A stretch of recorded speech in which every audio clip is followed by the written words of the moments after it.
ما در دین اسلام هم صاحب ایمانم، هم دوستداری قرآنم.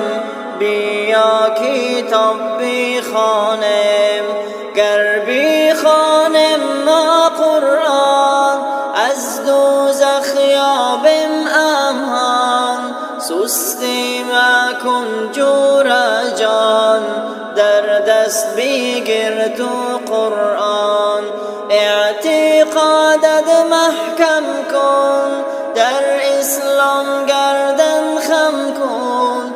بیهودگی را کم کن، در حسنت حسن جم کن.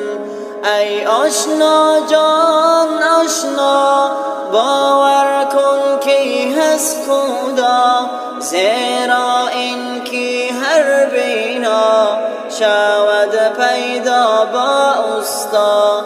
پس این زمین و آسمان، دریاها و کوهستان، استا دارد تو بدان، استایشان خدا جان.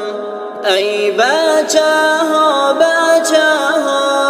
باور کنید با خدا، با جمیع ملائکه ها، با جمیع کتاب ها، با جمیع انبیا.